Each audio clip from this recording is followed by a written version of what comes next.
Now, former head of state Abdulsalami Abubakar said that political gladiators and actors in electioneering process must commit to prioritizing national interests ahead of the 2023 general elections.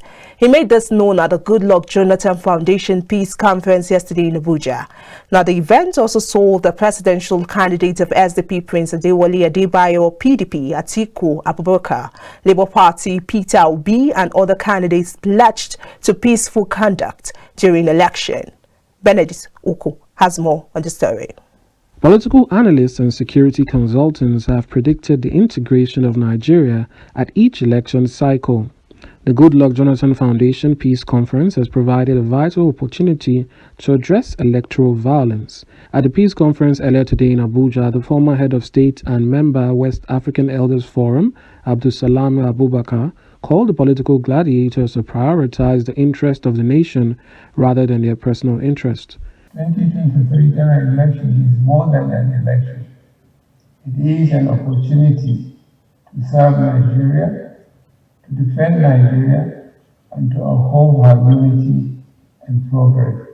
It is now time for us to work together as Nigerians to consolidate the gaze of the democracy and ensure that Nigeria remains a one united country. I'm calling all politicians, political parties, security agencies, election management bodies, and all stakeholders to ensure that Nigeria is placed first above regional and sectional claims. Nigeria is the only country we have. We must work together to secure it. Goodluck Ebele Jonathan, who showcased peace in the 2015 general election, spoke about hate speech, fake news, as he called on youth to embrace peace. Those who want to be president and governors or hold other offices, and their supporters, should first know that we need to have a nation before whoever you are supporting can emerge as a governor or a president. We must discourage this issue of hate speech, this propaganda that is going on.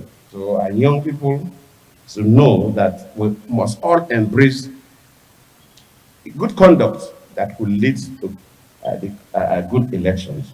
The Secretary to the Government of the Federation, Boss Mustafa, spoke about using political parties to evolve the electoral process. In looking at the context and the role of elections in a multi-ethnic context, for us to move away from the tendencies that have evolved in our electoral processes, which have further diminished the role of governance and good governance in our society, we will need to address the formation of our parties, the institutionalization of our parties, the strengthening of democratic ethos in our party.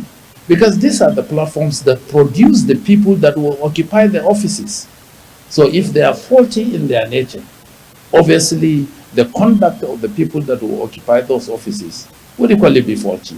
The event also saw presidential candidates make commitments for a free and peaceful election.